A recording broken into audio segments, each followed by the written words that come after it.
अगली बार एक फुर्तीला छोटा शैतान नत्थू दादा के सामने खड़ा हुआ और बोला, हम दोनों में से कौन तेज दौड़ता है, लगा ले शर्त। नत्थू दादा ने तो हार मान ली थी, पर अपनी अक्ल लगाई। वो खड़े हुए और पास की झाड़ी में खरगोश को देखकर चिल्लाए, भागो भेड़िया आया। खरगोश पीछे देखे बिना तेजी से भागा।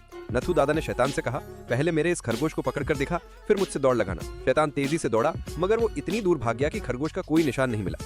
शैतान शर्मिंदा होकर नरक वापस चला गया। तीसरी बैठक में राक्षसों ने एक ताकतवर पहलवान शैतान को सोना वापस लेने के लिए भेजा। उस ताकतवर पहलवान शैतान ने ज्यादा कुछ नहीं कहा, बस नत्थू दादा से कहा कि वो एक घोड़े का इंतजाम करे।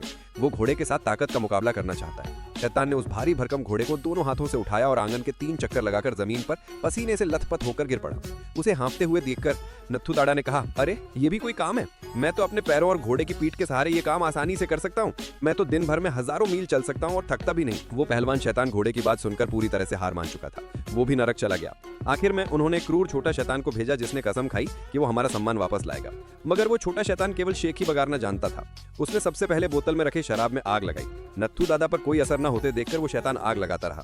नत्थू दादा ने बिना डरे उसे पकड़ना चाहा, पर शैतान ने धमकी दी कि मेरे मरने के बाद कढ़ाई में तेल गर्म कर लेना। उस छोटे शैतान ने अपनी हरकतों से नत्थू दादा को परेशान कर दिया। नत्थू दादा ने उसका कान पकड़ा और अपनी पत्नी सुखिया से कहा कि बेलन से शैतान को मारो।